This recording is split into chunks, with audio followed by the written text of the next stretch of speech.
Bonjour et bienvenue sur ma chaîne Nos Astres en couleurs. Je viens avec un petit peu de retard vous parler de la nouvelle lune qui s'est produite le 26 dans le signe du Capricorne. Alors c'est une très jolie, qu'est-ce que j'ai dit, pleine lune? Non, nouvelle lune. C'est une très jolie nouvelle lune. Parlons tout d'abord du signe du Capricorne. C'est un signe qui peut paraître austère quand on est sur un mode extérieur. Mais sur un mode intérieur, il est très favorable, surtout avec les aspects qu'il reçoit ici. Cette nouvelle lune est conjointe à Jupiter et trigone à Uranus. Il est curieux de voir que dans cette austérité, la lumière renaît. C'est pour ça que l'extérieur ne convient pas à cette énergie Capricorne. Par rapport à ces beaux aspects qu'il y a, excusez-moi si je tourne les regards parce que je regarde la carte du ciel, c'est la lumière. Ces beaux aspects, c'est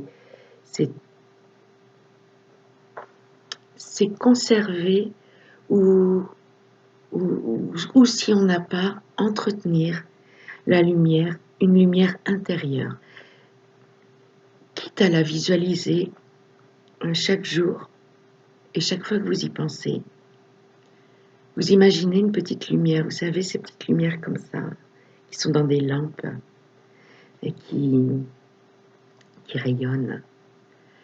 Le Capricorne est un signe de silence, c'est un signe de solitude, mais de solitude appréciée.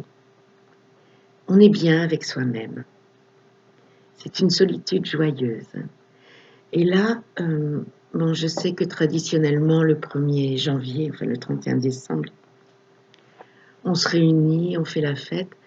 Mais si vous sentez que vous avez envie de vous retirer du monde, d'être tranquille, de faire un nouvel an tranquille, sans toutes ces agitations. Ça, c'est vous qui voyez, mais c'est dommage par rapport à cette belle énergie, car il y a une possibilité là de trouver sa propre vérité à chacun. D'ailleurs, la vérité, à mon avis, cette vérité qui sera toujours bien sûr modulable, je l'espère pour vous, sinon on rentre dans les rigidités saturniennes. Cette vérité, ce sera sur 2020, il s'agira beaucoup de notre vérité à nous, voilà, propre à chacun d'entre nous. En plus, Trigone à Uranus, c'est vraiment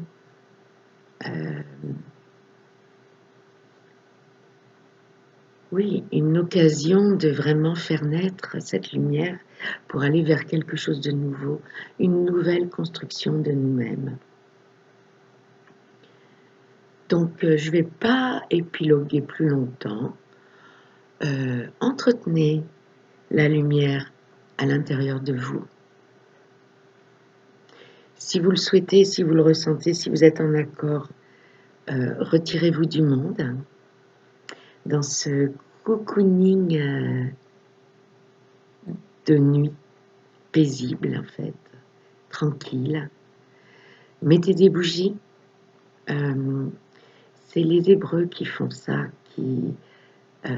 au lendemain de Noël, ça s'appelle les 36 bougies, font brûler une bougie chaque jour, c'est-à-dire 6 jours après Noël jusqu'au 31, et ensuite tout le mois de janvier. Une petite bougie tous les jours qui vous ramène à cette lumière intérieure. Et j'en ai des frissons, je vous souhaite de la faire grandir, grandir, grandir dans la joie, tranquille, sans exubérance, sans vous faire vampiriser votre énergie. Pour l'instant, gardez-la précieusement et authentiquement. Je vous souhaite un très beau réveillon de Saint-Sylvestre, de Nouvel An. Et pour les énergies de 2020, je préfère vous en parler pour la prochaine pleine lune. Voilà. Bon, je vous embrasse. Je vous remercie de vous abonner à ma chaîne. Ça me touche beaucoup. Lorsque je m'habituerai beaucoup plus à la vidéo, je tâcherai de faire des directs parce que je me sens pas tout à fait à mon aise de parler toute seule. Voilà. Bonne Saint-Sylvestre et à l'année prochaine. Au revoir.